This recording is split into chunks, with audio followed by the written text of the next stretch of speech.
Hello everyone and welcome to the Sami Parvez show. Today I'm joined by the former leader of the Sask Liberals, Jeffery. We will be discussing about Saskatchewan politics, the upcoming general election, why Liberals are not making any improvement in the province, and how much the federal parties are influencing to the provincial parties, and also we'll be discussing about Saskatchewan party, Saskatchewan government, and Sask NDP. Thank you so much, Jeff, to joining me on the Sami Parvez show. It's a great pleasure to have you here. Thank you very much. I appreciate you offering to have me on. My pleasure, sir. So what do you see from Saskatchewan politics? So what do we expect like in terms of French parties? Like we always see like for I think 3-4 decades, just two parties are ruling, NDP or Sask party, and there is no chance for other French parties. So should we expect anything in this upcoming 2024 general election? For 2024, absolutely not. It's gonna be a two-horse race, and just by virtue of the stakes that are involved. Mhm. The ruling Saskatchewan party has been the ruling party for 17 years now, and they're showing some cracks. They've had a lot of corruption, a lot of scandals. They've been running up deficits and adding taxes. Just nothing seems to be really working for them necessarily. And after 17 years, this is going to happen, right? Most parties don't last 17 years as ruling parties, so it's going to happen. Mhm. For the opposition, the NDP, this is their best chance in those 17 years to, finally take the reins. And so, what the average voter sees, right? What folks see here is that, if you're not going to vote for the big two, your vote seems to be useless at this time. Mhm. That if you're not going to support the government or actively support the party with the best chance to take out the government, then either there's no point in voting or it's a wasted vote. That's the perception. And so 2024 in particular, you're going to see basically a binary polarized race where most of the votes just going to go for either the SAS party or the NDP, Mhm. and come what may, I guess, in October. Mhm. But do you think like a block system, what we saw in France, but there are some speculation. One former Liberal MP was saying the federal Liberal, it means they also should form a block to stop conservative coming into power. But should we see something similar like in Saskatchewan? And I also had a conversation last time with former Sask Green Party leader Victor. Like I asked him the same question: why there should not be a block? Like you can run a particular riding, then the other party can run particular riding to take an advantage. Do you think is there any advantage on that one, and should we see something like that? Yeah, I for one, and actually all four blocks or coalitions, I think that makes the most sense with regard to, and there's nothing wrong with democracy with parties actually compromising together. It's something that we don't see a whole lot, primarily because the perception of that two-party system, right? The two big parties are not going to be compromising in any way. Yep. Um, what I see in Saskatchewan, however, is that it's much more likely that the far right parties would form Mhm. a coalition or a bloc than center left parties. And there's a few reasons for that. For the far right parties, a lot of their ideologies and a lot of their policies are actually extraordinarily similar. And so they're kind of fighting for the same hard right base. And so for them, instead of competing against each other and giving basically the SAS party, a means to keep that right-wing vote because they're splitting it all to hell, it would be smarter for them to do the coalition. The reason why center-left coalitions do not work so well in Saskatchewan is because the Saskatchewan Green Party and let's just say the Saskatchewan NDP, they are affiliated with their federal parties, right? So if you're a lead or if you're a member of, let's say, the Saskatchewan Green Party in Saskatchewan, like the provincial party, you are by default a member of the federal party. And same with the NDP. And so to form coalitions or to make big decisions um, runs against that backdrop of the federal apparatus that sustains them as well. Mhm. And so it's not just them making decisions. They have to consider the federal fallout too. So it makes it much more unlikely. With the right wing parties, Sask United, Buffalo Party, and even the progressive conservatives who are trying to go more to the center, but are still a right wing party, they don't have that drawback. They're just one-off parties. They don't have any other, considerations federally or whatnot, so they can make those decisions. So that's kind of what we see here in Saskatchewan. So it's far more likely the far right gets together and forms a coalition than the center left. Mhm. And so why they don't like I would use the word divorce, from the federal parties, they should be independent, like they should make their own decision. Don't you think it would be more advantageous for these parties? Yeah, I mean, obviously, where they're trying to run and what level of government they're trying to go for, it makes the most sense. But the thing is, funding comes along with it. So if you look into the provincial party's financials, say for the Green Party or say for the Sask NDP, especially for the Sask NDP, a lot of the funding and a lot of the donors and the money that they get comes outside of Saskatchewan by virtue of their connections with the federal NDP. So if you cut that spigot off, you run the risk of losing all of that money that's essential here in Saskatchewan to try and compete with the Sask party with regard to, buying, airtime, buying billboards and, volunteers, which you pay for too, and everything else that goes with it. Campaigning is very expensive. And so if you cut that off, you run the risk of also cutting off the money spigot too. And so it makes it much less likely for that to actually occur. Mhm. And you also served as the leader of the Sask Liberals. Could you please tell me like what weaknesses you saw under it mean in Sask Liberal? So what should be done more to get more votes in the election day? Yeah, well, we had a lot of disadvantages. As I mentioned before about the links federally between, SAS or between SAS Greens and also the SAS NDP with their federal counterparts, the SAS Liberals never had that. We detached from them back in 2009. Mhm. The problem is that the perception is that somehow we're the same element. And so we had to fight all of the federal parties' battles here in Saskatchewan. It's made it very draining. If I'm sitting here trying to defend a federal policy, that means all the time I'm doing that means I'm not discussing the policies that we can bring. And Mhm. so it becomes extraordinarily draining that having or feeling the need to have to defend or be on the hook for what the federal party was doing at a provincial level when there's not even a connection there at all made it very difficult. Further, when the Saskatchewan Party was created, as you probably know, it was a marriage between several progressive conservative MLAs and several liberal MLAs who came together to form the party. Yeah. And when those MLAs came together, they took most of the party infrastructure along with them. And so what was left with the provincial progressive conservatives and the provincial SAS liberals was basically a smoking crater of nothing. Mhm. The infrastructure was gone. The connections with business and everything else for donations was gone. Even a lot of the membership was gone. And so there wasn't much there. And by the time I came around in 2021 as leader, there really wasn't much there at all. I mean, it was basically, and God bless them, we had a very good core group of people, very committed, love them to death. But at the end of the day, we didn't have much to work with. And Mhm. so there was a lot of smoke and mirrors, a lot of us trying to recreate things. But sometimes when things are cratered, they're cratered and they just can't be resuscitated no matter what. Not even, taking into account the battles we had to fight by defending the federal liberals that we weren't even attached to anyway. It wasn't possible for us to be able to recreate ourselves as Saskatchewan liberals here in Saskatchewan. And let's face it, being a liberal in Saskatchewan is very trying this point in time. It's liberalism is a dirty word here. And it's very difficult for me to go knock on the door if they're going to yell at me about Justin Trudeau. It's we don't get our message across. And Mhm. so when I left, and that was when they did the rebrand, I understand why they did the rebrand. It was the smart move, but it came with risk, and that risk, unfortunately, had taken over. They just haven't made the progress that they were hoping they were going to make when they did that rebrand. Mhm.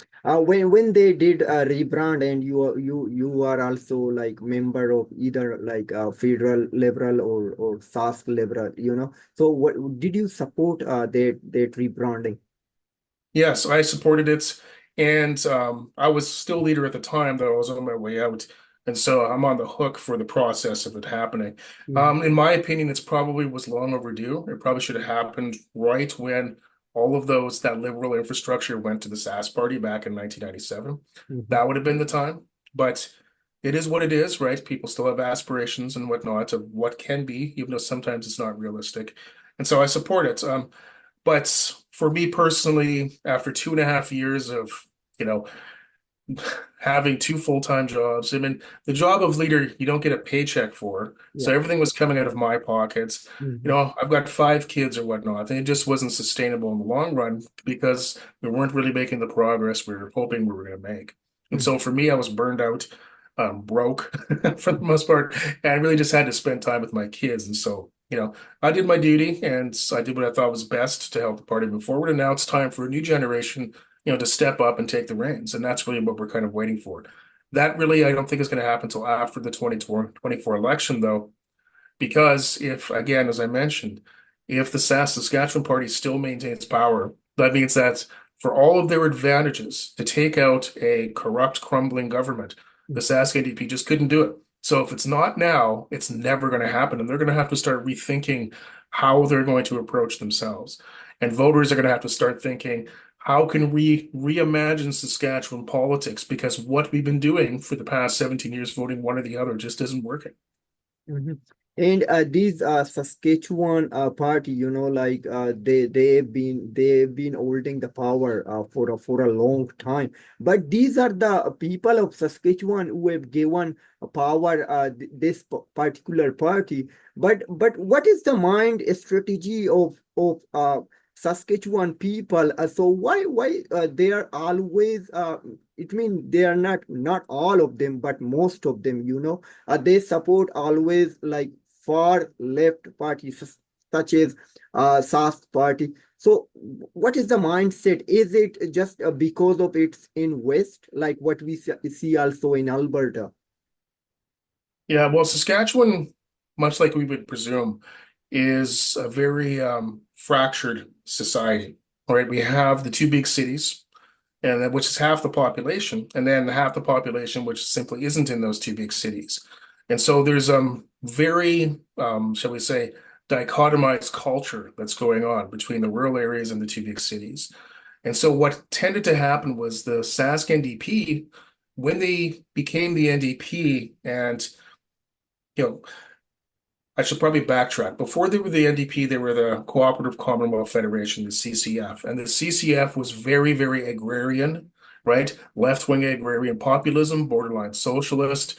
And that's where we have Medicare. That's where we have all these things, right? That we cherish now as a very Saskatchewan. Yeah. But as they held power for so long and started to get stale, they reinvented themselves as the NDP. And when they reinvented themselves, the NDP coalition became less agrarian or rural and more, shall we say, union-based in the cities.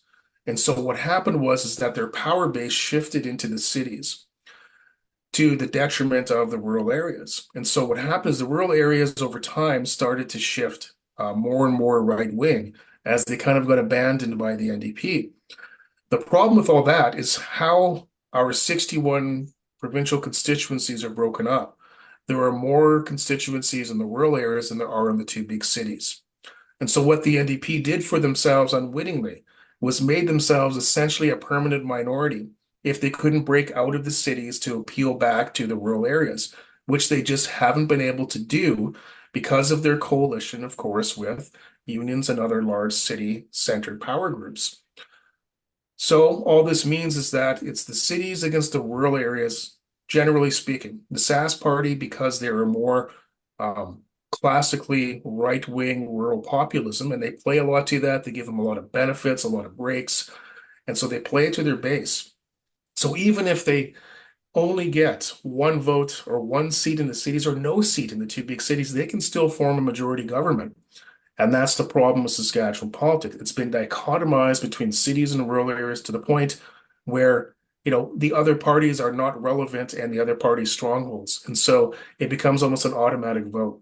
So, for example, if I'm living in a rural constituency down in southeastern Saskatchewan, The NDP will not have a credible candidate. They'll just have a paper candidate, and they'll have a bunch of fringe parties. And so, really, my only vote is going to be towards somebody who's going to actually knock on my door. That's the Saskatchewan Party person. So that's what it's been devolved into.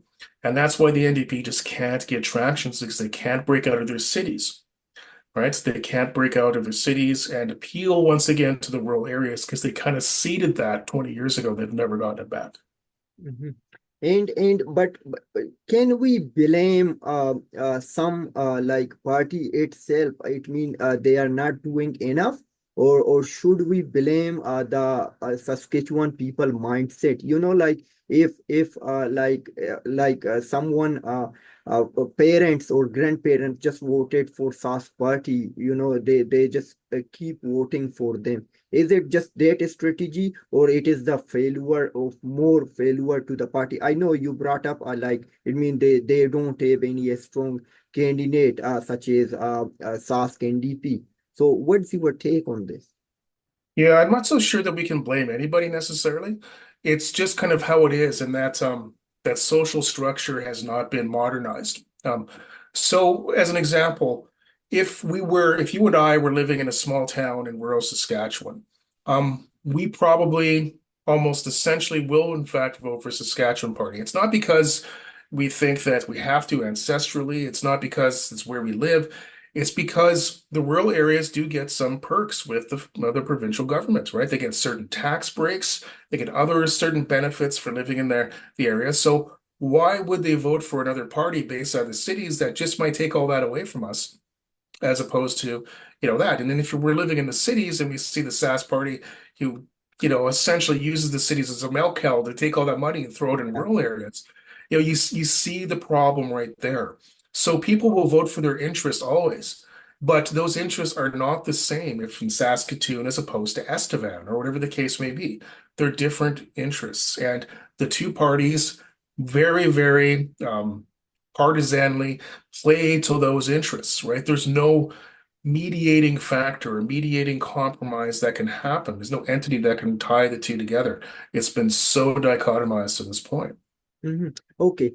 So I need to ask you two things, but I'm going to ask them separately. We are talking about NDP and Sask party. So I need to ask you, like, did Jagmeet Singh leadership affected Sask NDP performance in the Saskatchewan?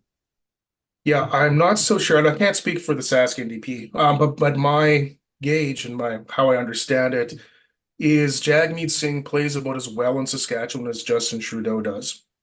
So, and there's reasons for that, right? I mean, if we want to talk federal politics, federal parties are much different. Large areas, right? It makes more sense to concentrate where the votes are in central Canada than it is to the smaller places.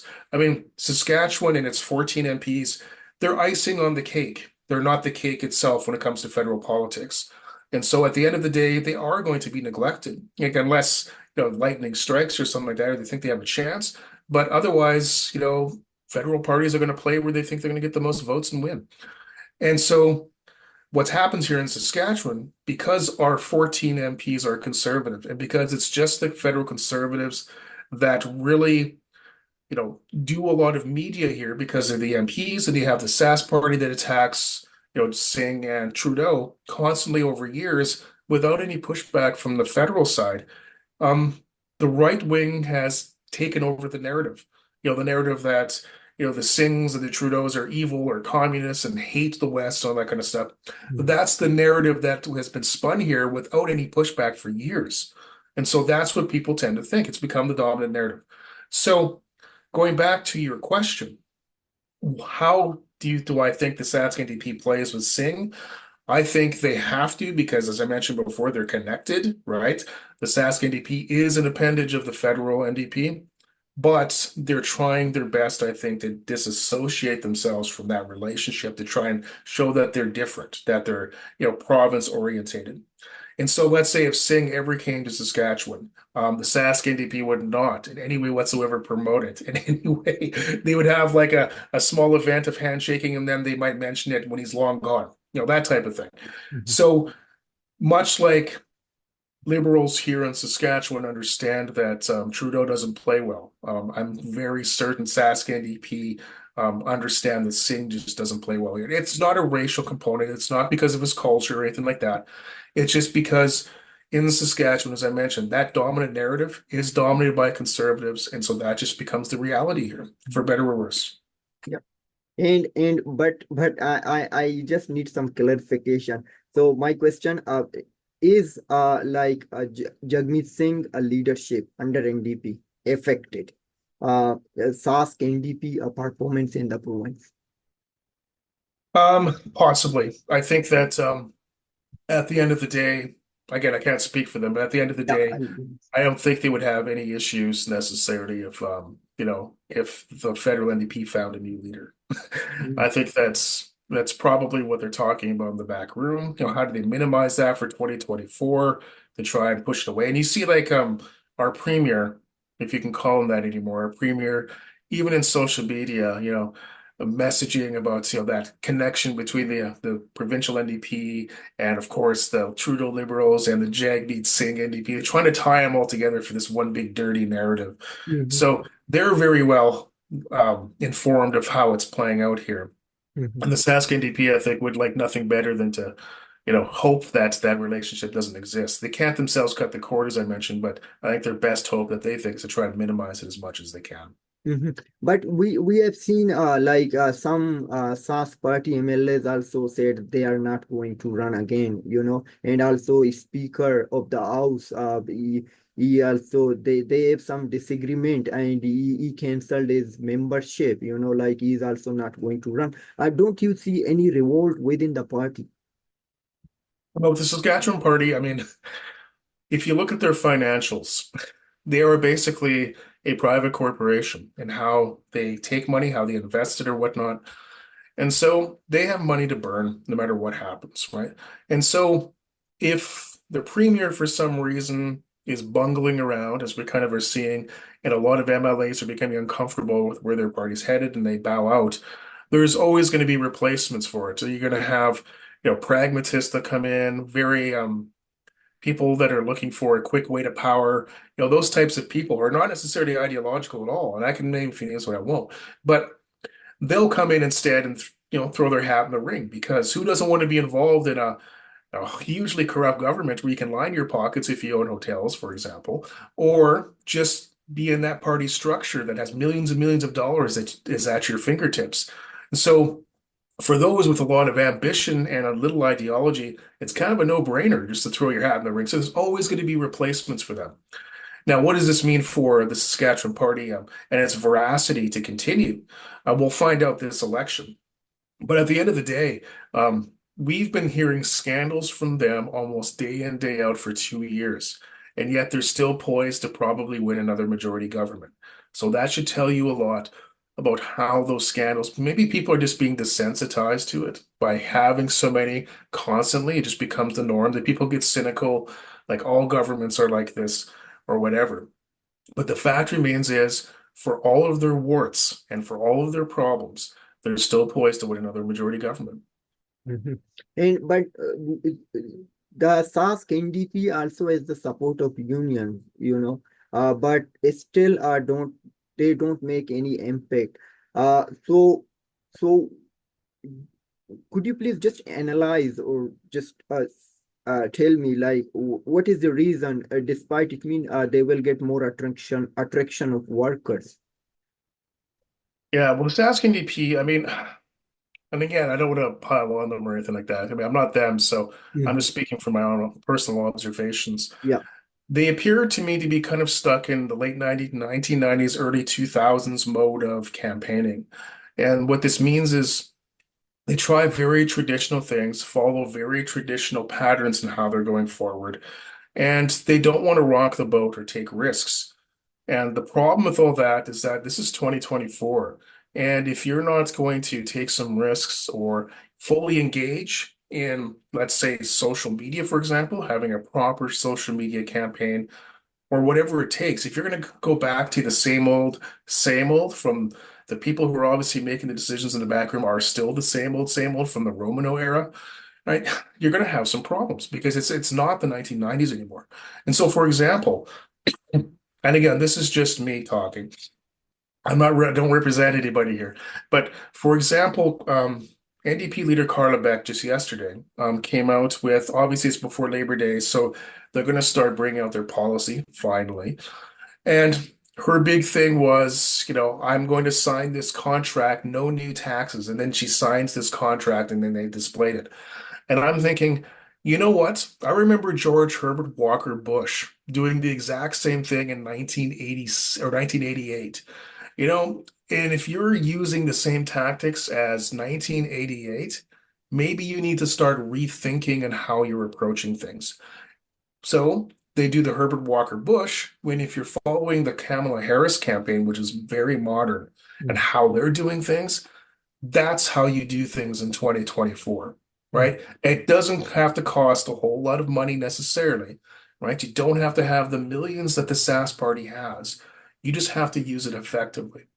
And so what I see from them is they're trapped in this cycle of the Romano slash Calvert era thought pattern when life has simply passed us by. You know, it's 2024 and they're not really acting like it's 2024 and how they're approaching it. So how do they speak to workers? How do they do this? How do they do that? They haven't done a whole lot of that. And it's just to me very ineffectual. And sometimes, and this isn't me, but some people have asked me, are they even serious about wanting to form a government? Or is this all job security to them? 14 of them have job security. And so is it all just locking down their security first and anything else that happens afterwards, great? mhm, Or are they going to go for it and actually want to form government? And if you're going to go for it, you damn well go for it. You don't just start signing these fake little pithy things and then call it a day. It's frustrating for many people who are looking for that type of change and seeing a party saying it's time for change as if it was somehow an original phrase, but not really offering any change. That's the thing. I mean, their big thing is, no tax, no new tax increases, and then tax cuts for business, freezing royalty rates. So in other words, freezing all revenue streams, cutting more taxes, yet somehow saying that we're going to, fully fund education and healthcare. Well, where the hell is that money going to come from? mhm. So either you're going to bust the budget Yeah. even worse than what we have now, or you're just lying out your teeth because you have to have money from somewhere. Mhm, That's the reality in which we're in. So we'll see how this plays out. It's early days yet. Perhaps when they pull out their new platform in a few days, somehow it'll be pristine and golden and everything will be accounted for. But we'll find out. mhm. Yeah. And so let's again come to talking about Liberal Party now, which is Sask Progressive. But do you think Justin Trudeau, since took office as Prime Minister back in 2015, it affected to Sask Liberals? Like back in like 2019, we saw there was a seat in Regina riding for Liberal Rafael Goodell. Yeah. It means at that election he lost it. I don't know because of their poor performance. So Sask party had a better performance. So do you think it affected to Sask progressive? Oh, I think it's a big thing. As I mentioned, they're not affiliated, but any success that the federal Liberal Party has here would also help, their namesake provincially. In 2015, when Trudeau first came to power, there was a lot of optimism, obviously, and then actually they got a good chunk of the vote here in Saskatchewan. Quite surprising, the federal party did. Yeah, Running on such things as legalizing marijuana, and such things as you know, government or electoral reform, which was yeah, huge for driving up youth voter turnout, which is at levels we hadn't seen ever. I mean, that was like the highest, it was at 40%, and that's like 20% higher than ever before. yeah. So it did its job. But as things started going on, and as they said, thank you very much, and then they kind of disappeared, and let the conservatives bash them over the head for years on end, you start to see people change, right? Sure, we legalized marijuana, but we never did get electoral reform. That Mhm. angered a lot of youth who didn't show up in 2019. For Goodale, who was basically the last federal member of parliament here, a liberal, long-standing, been around forever, completely revered here in Regina, and for some reason he still lost. And it was just a number of things. The Trudeau bashing, that's really, in 2019 made itself felt, but also the Sask party, who had always left him alone up until 2019, decided to finally take him out. So even though they're a provincial party, they teamed up with the federal conservatives essentially to get rid of Ralph. And so once Goodale left, what really happened was a leadership vacuum here in Saskatchewan for the Liberals. And so for the federal Liberals, they didn't have that connection anymore to Saskatchewan that Goodale gave them. And for us, we didn't have that ear that we could tell Goodale and he would go to Ottawa and fight for us. And since then, we've been stuck with 14 conservative MPs who all they do all day is tweet how bad everything, sorry, post how bad everything is. And really, the only interesting policy development they've thought of is to bring back plastic straws. Thank you, Cory Tokar. But if that's the best you can do when you're an MP and making 200 grand a year, maybe this job isn't quite for you, sir. So that's all they really brought to the table. And that's our leadership now, right? And so it might be a federal liberal government in Ottawa, but in Saskatchewan, the incumbents are the federal conservatives. They are our leaders, and they're doing nothing at all but poisoning wells, rage farming, making people angry and dividing people. That's all they're doing.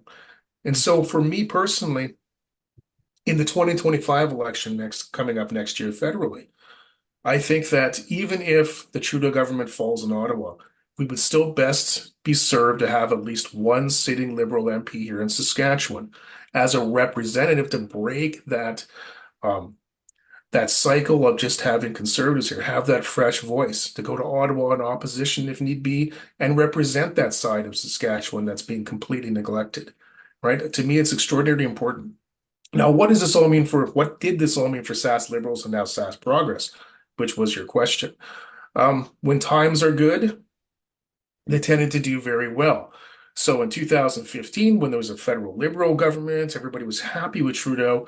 In 2016, that was the provincial election of the next year coming up. The Saskatchewan Liberals did in fact have 61 candidates. And so it looked like they were thriving, even though it was kind of a smoke and mirrors, but it looked like they were thriving. But as the malaise came with the Trudeau government over time, because again, Saskatchewan, the Sask Liberals would do worse and worse. Because I mentioned before, we had to spend a lot of time doing things we shouldn't be doing.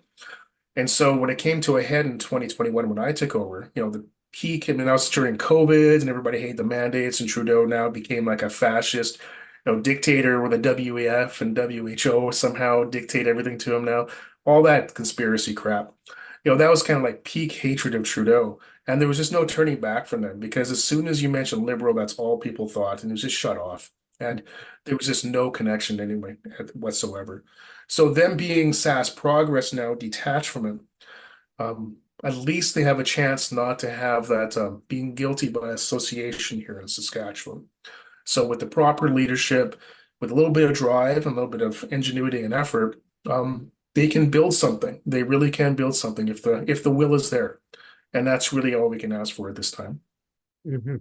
Yeah, and thank you for a brief answer. So I need to ask you something else now.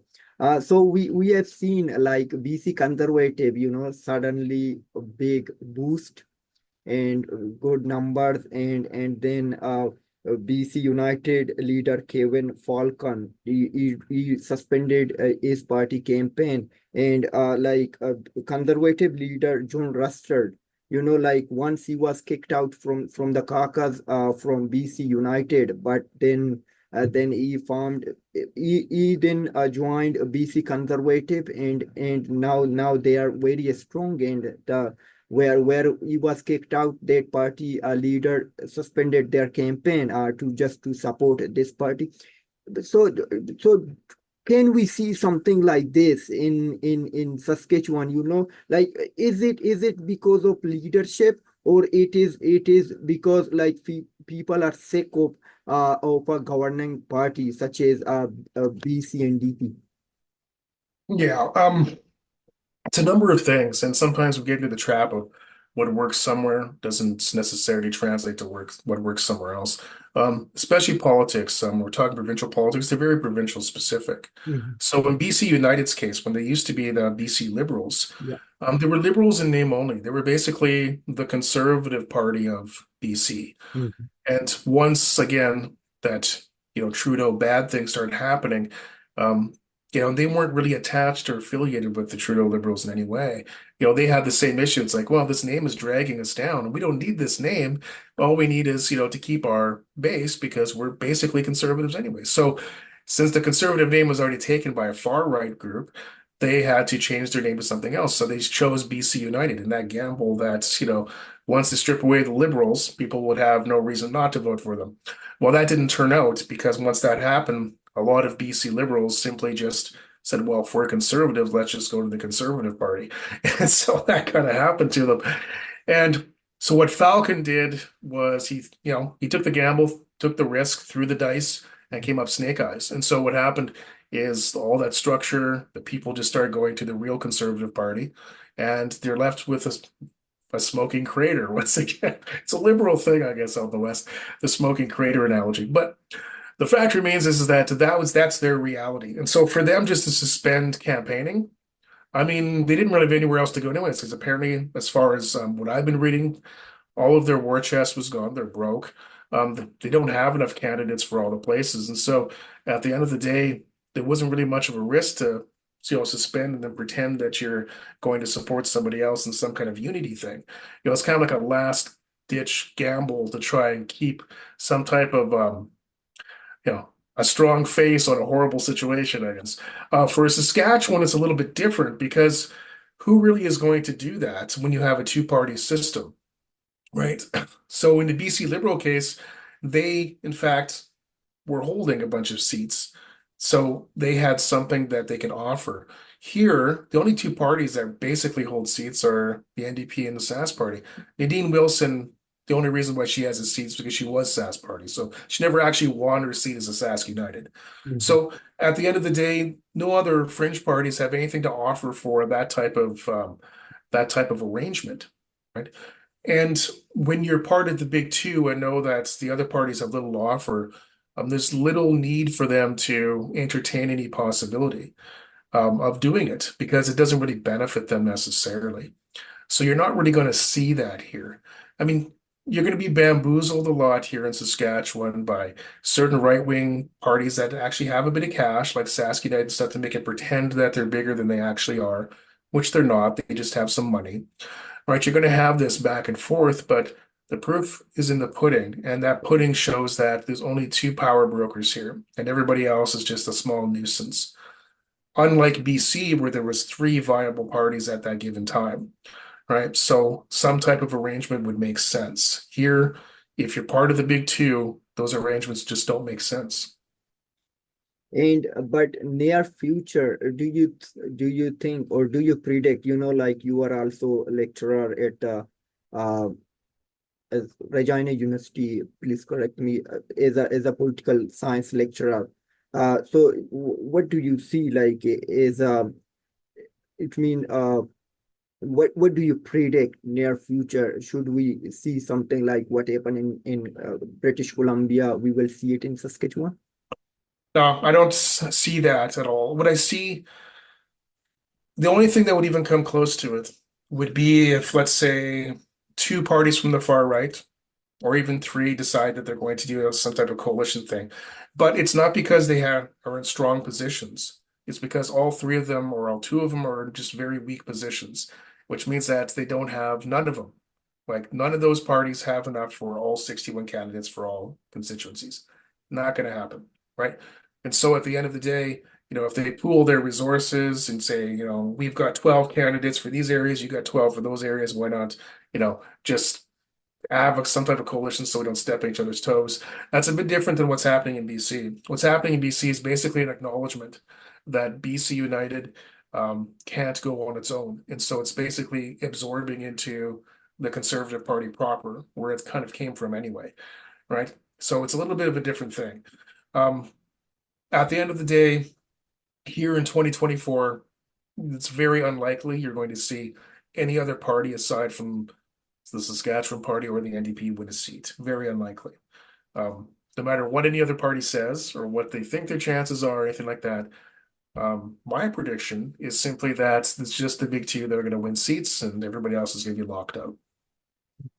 And we will never ever see a coalition like party, something like Green or NDP or Liberals or Progressive come together in one block or Not, they will run. yeah, not on the center left. It's just not going to happen. As things that I mentioned before, right? Some of those center left parties have federal considerations, right?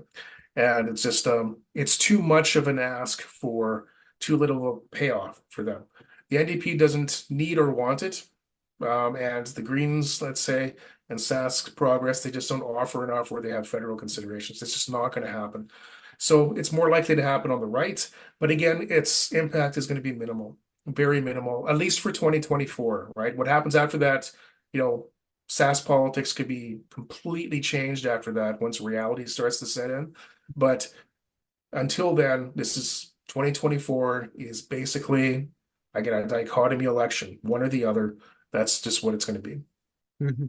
And what do you see like in federal politics? Like the numbers are poor for the Liberal Party, but Justin Trudeau keeps insisting that he is going to lead Liberal Party in the next election. But what do you take like as a lecturer at the political science? You know, like if he drops out and let someone else to take the helm, uh, do you think that the things will change?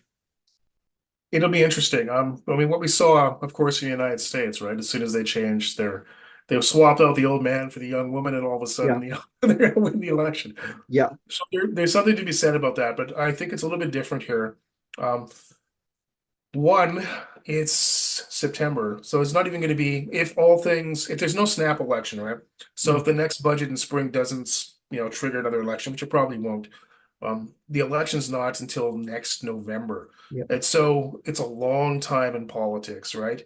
I mean, 6 months from now, things could astronomically change, right? That's just how politics works. Mm, And so it's a little too early to start thinking about how conservatives are just going to take every seat or whatever the case may be. A little early in the game for that. Um, with regard to swapping out a leader, the thing about politics in Canada, especially our parliamentarian system, it's very difficult to do that. And so either, Prime Minister Trudeau is going to have a coming to Jesus moment where he just thinks it just can't happen, or he'll just soldier on and just try and get through it. I'm voting for the latter. I don't expect him to go anywhere. That's just my feeling on it.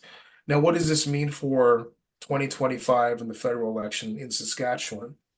Not a whole hell of a lot. We have our 14 seats. We know that the vast majority are going to be conservative again. The only differences might be up north in the very, very, very big riding up north. I can't remember. It's a very long name that's escaping me right now, but there's a chance that Liberals might make a pickup there just because of how it was redistricted. They have a mhm, good shot there. So it's about 50-50 there. And here in Regina, Wascana, that's Ralph Goodale's old riding. He's not running, but it's always been traditionally strong for Liberals. So if a strong candidate does come in, you have maybe a 10%, 20% chance, depending on how they campaign, for perhaps a pickup there. Those are kind of the only two areas. But even just one pickup would make a massive difference, no matter what happens anywhere else. mhm, Because if you just focus on Saskatchewan, there is a real need for leadership that's not conservative, right? A real need for an outlet. We have no outlet here, right? Our provincial government is conservative and corrupt as hell. Our 14 federal, members of parliament are conservative, and as I mentioned before, seem to really be completely ineffectual or not even wanting to do anything positive.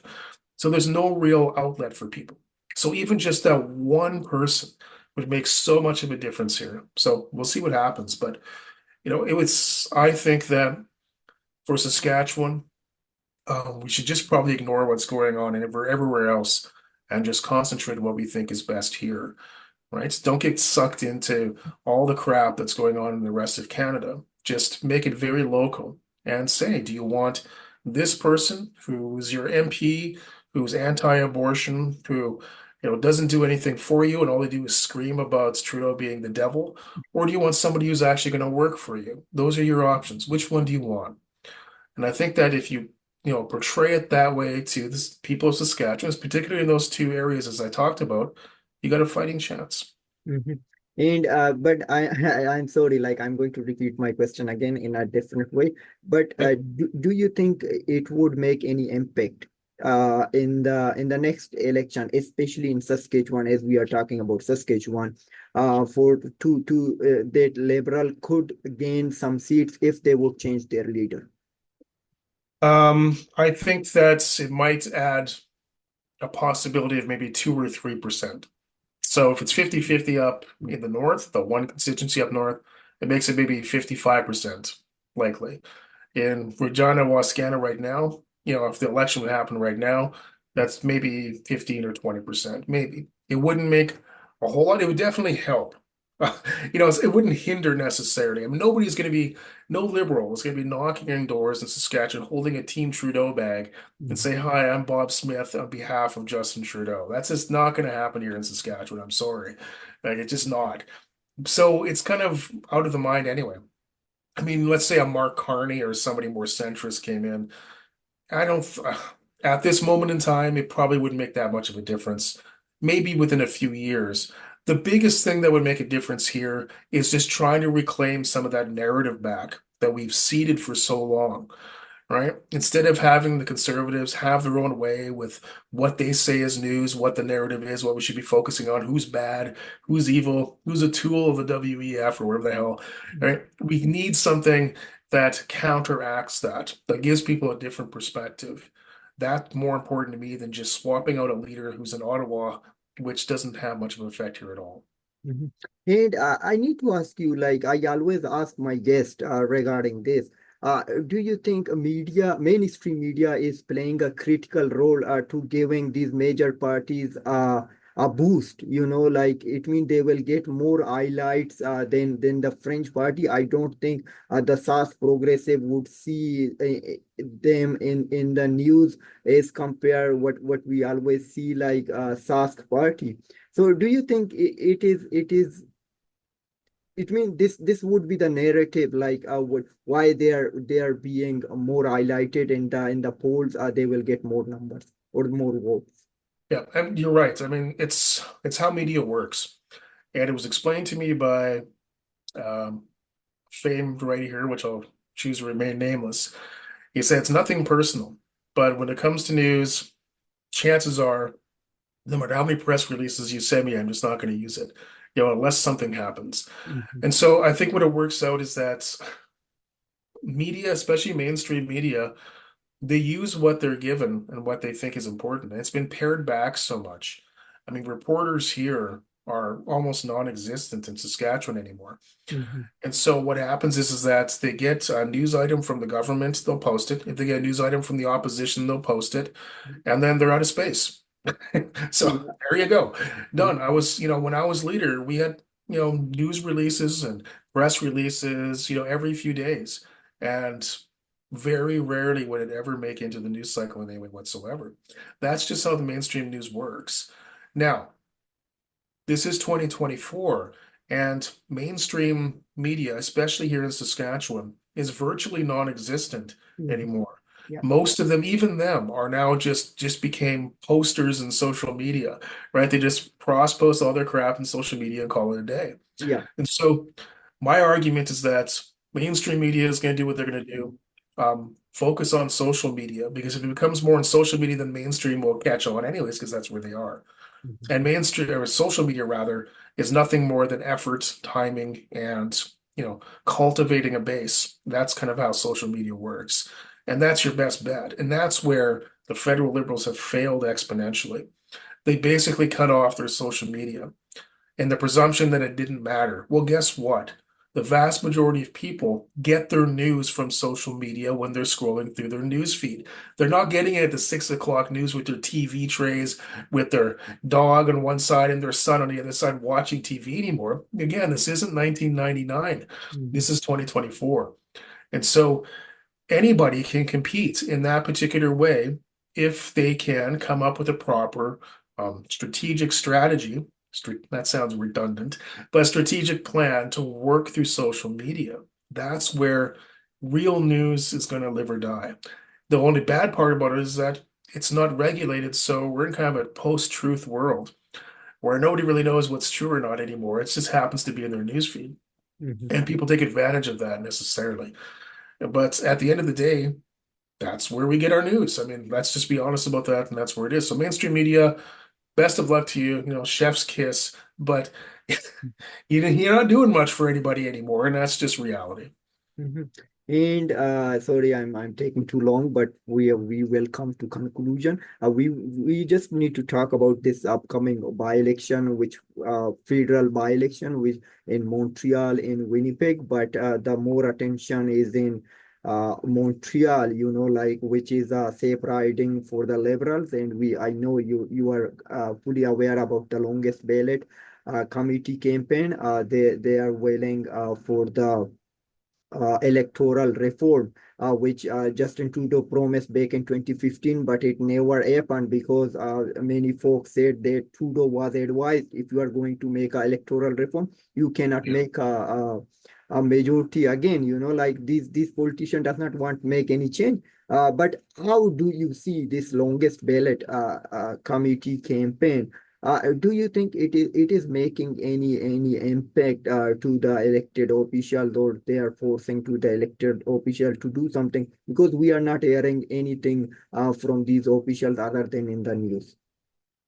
Yeah, I mean, I guess the best way to answer the question is like, who is actually behind most of those people running? Let's Mhm. just be honest about that. It's not normally it's one party or a couple parties playing games. Yeah.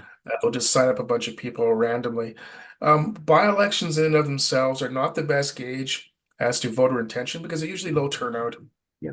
And so the results of them tend to correct themselves in a major election anyway. And then when you add like 94 names or whatever on it, one side is playing shenanigans. And it's usually the side that is not in power there. So I'm just going to lay that out for you. And Mhm. so what do I think about that?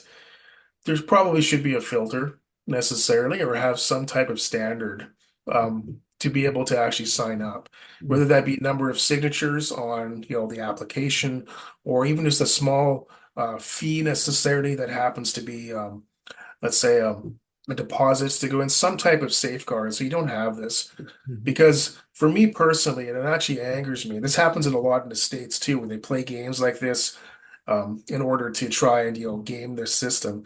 It bothers me as a person who actually enjoys democracy that people would waste time and effort to deceive voters or to make it more troublesome for voters or more unlikely that people would bother voting. Nobody likes the damn games. Yeah. And so our voter turnout is, it's starting to get almost historically low. And that's not even for by-elections. It's because people are just cynical, or they just don't think it's worth their time, or they just don't want to deal with it. That's not a safe place to be for democracy. And so going back to the Montreal by-election in particular, um, it's comical, but it's also to me a tragedy in a certain way that certain parties would be that unpatriotic towards democracy that they want to play games in it. It bothers me to my core. So what are the results are going to be? It could be anything because by-elections are unpredictable naturally anyway. So if the Liberals happen to lose out that seat, it's going to be another strike on Trudeau, even though it's a by-election. If they pull it out, people will just complain about the margin or they barely won. That's always has to be a negative thing that goes on with it. But at the end of the day, this should be a nice poster child for how certain parties, demean democracy for people. And that's really what it's about. When you're playing these games, you're demeaning it, you're diminishing it.